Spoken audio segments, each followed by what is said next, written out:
La Russie qui enregistre des revenus records grâce au prix de l'énergie, c'est l'un des sujets à la une de ces actus du jour aujourd'hui. Salut, c'est Hugo, j'espère que vous allez bien. Et comme chaque jour, on est parti ensemble pour une nouvelle plongée dans l'actualité en une dizaine de minutes. Alors rappelez-vous, après l'invasion de l'Ukraine par la Russie le 24 février, eh bien les pays occidentaux ont pris tout un tas de sanctions économiques et financières pour affaiblir l'économie de la Russie, mais aussi faire de ces sanctions un outil de négociation face à Vladimir Poutine. Ces sanctions économiques et financières avaient été présentées comme des sanctions sans précédent et des économistes ou encore des personnalités politiques prédisaient que ça allait provoquer l'effondrement de l'économie de la Russie. Un effondrement de l'économie de la Russie, c'est ce qu'avait prédit le ministre de l'économie français Bruno Le Maire en mars 2020. Or, 6 mois plus tard, et on va essayer de faire preuve de nuance sur le sujet, la situation est loin d'être aussi évidente. Et si on en parle aujourd'hui, c'est parce qu'un rapport du Center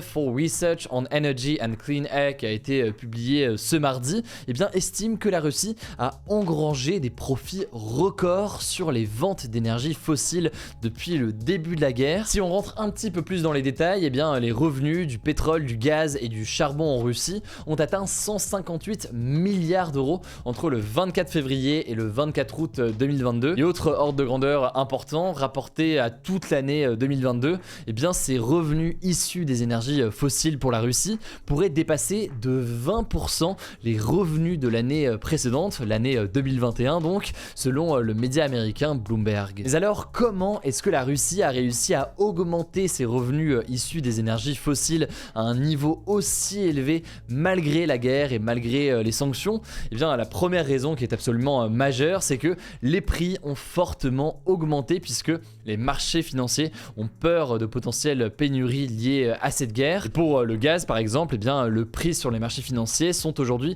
près de 13 fois supérieurs à ceux d'il y a un an.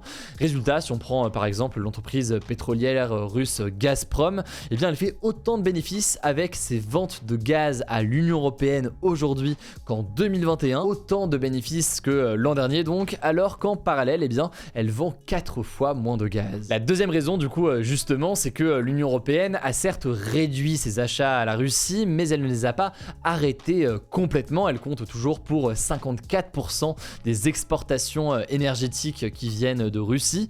Et la Russie commence aussi à trouver d'autres acheteurs pour son pétrole et son gaz, notamment l'Inde et la Chine, ce qui rend forcément moins efficace certaines sanctions européennes, puisque la Russie se tourne vers d'autres puissances, en l'occurrence en Asie, pour vendre notamment son gaz ou encore son pétrole. Alors maintenant, au-delà de la question des ventes de gaz ou encore de pétrole russe, quel est l'état de l'économie russe de façon plus large? Alors c'est important de comprendre qu'il est impossible de répondre précisément à cette question aujourd'hui, puisque les autorités russes ont arrêté depuis le début de la guerre de publier la plupart des indicateurs économiques qu'ils publiaient habituellement et qui étaient donc importants pour comprendre l'état de santé de l'économie russe. C'est donc un déficit d'information qui est absolument majeur.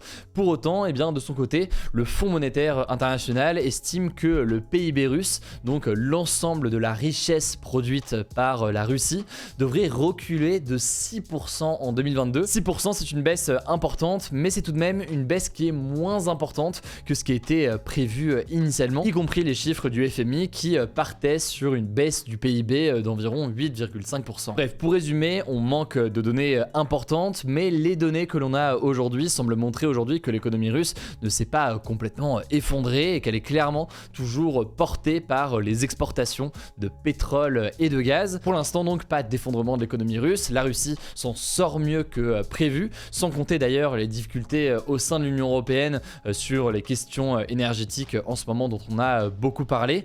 Après évidemment c'est important de comprendre qu'un sujet comme ça c'est pas un sujet qui est binaire où tout est blanc ou tout est noir. Il faut nuancer tout ça en rappelant notamment qu'il pourrait y avoir certains effets de long terme. Par exemple, certains estiment que l'Union européenne avec cette guerre en Ukraine cherche à avoir davantage d'indépendance sur cette question de gaz ou encore d'énergie plus largement, que cette indépendance à terme pourrait coûter à l'économie russe puisque forcément ça ferait un client en moins à terme pour la Russie. Et par ailleurs, histoire d'avoir bien tous les aspects, il faut noter que certains chiffres ne sont pas bons aujourd'hui pour l'économie russe, avec une inflation importante, une baisse de la consommation ou encore, on en a parlé beaucoup, le départ de pas mal d'entreprises occidentales notamment, ce qui peut à terme selon certains bien être une forme de poison lent qui irait donc affecter davantage l'économie russe. Bref, vous l'aurez compris, sujet complexe dont on aurait pu parler pendant des heures. En tout cas, ce qui est important de comprendre, c'est que ça reste un sujet qui est politique. Il faut se souvenir que qui dit guerre, dit communication ou propagande.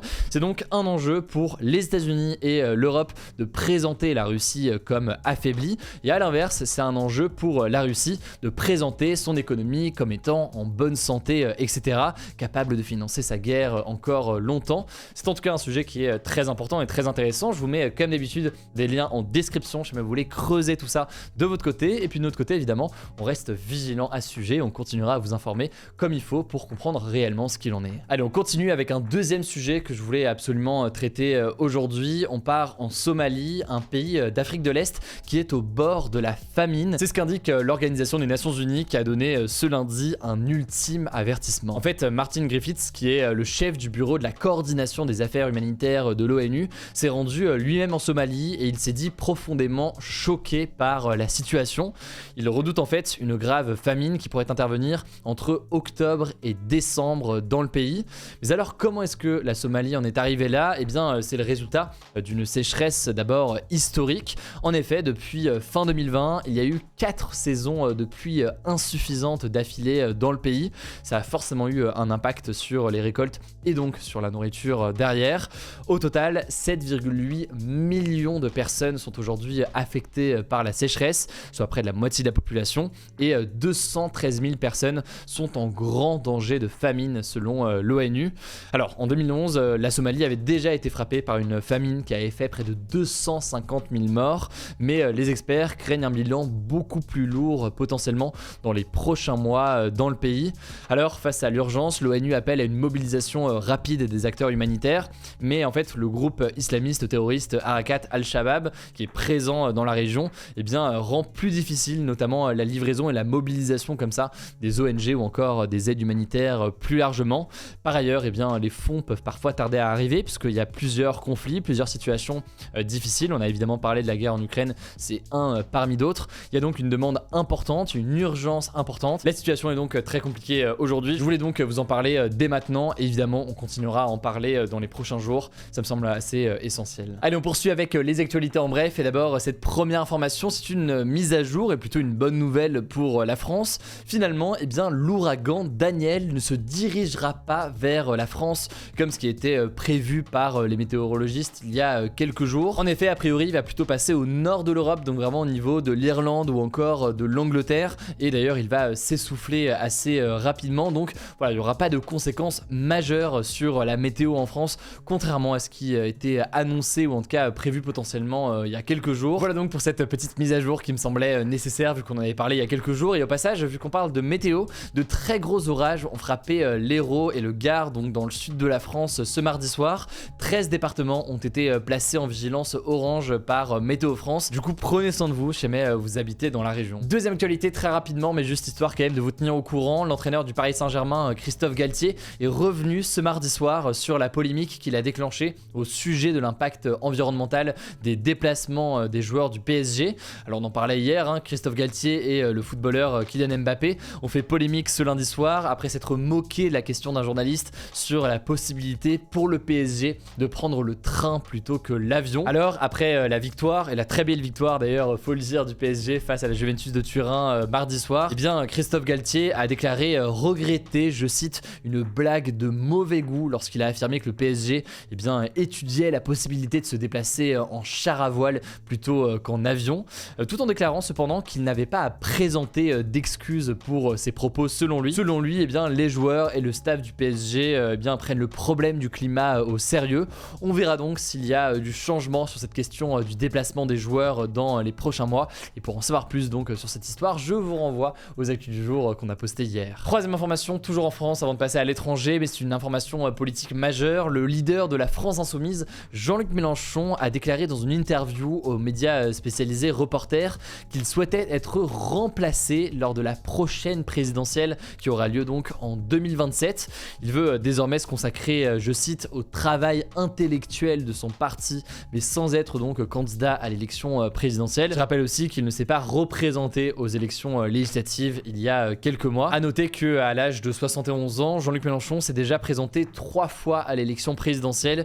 A priori donc, eh bien ce ne sera pas lui en 2027. Quatrième actualité désormais à l'étranger, l'Arabie Saoudite, le Qatar, les Émirats Arabes Unis et les autres pays du Golfe ont demandé à Netflix de retirer des contenus, je cite, contraires aux valeurs islamiques et sociétales, surtout en fait certains contenus destinés aux enfants, le tout en menaçant Netflix de poursuites judiciaires si ces contenus ne sont pas retirés du pays. Alors on ne sait pas encore quels contenus sont exactement ciblés, mais selon plusieurs médias saoudiens, eh bien, il s'agirait surtout de films ou encore de séries où il y a des personnages LGBT. Et c'est pas la première fois d'ailleurs que ces pays ont ce type d'exigence. En avril par exemple, l'Arabie Saoudite avait demandé à Disney de supprimer les références LGBT dans le film de Marvel, le dernier Doctor Strange, pour que eh bien, ce film puisse être projeté dans les cinémas d'Arabie Saoudite. Sauf que eh bien, Disney avait refusé d'adapter le film pour l'Arabie Saoudite, donc il n'était jamais sorti dans le pays. Même chose pour le dernier film Buzz l'éclair aux Émirats Arabes Unis.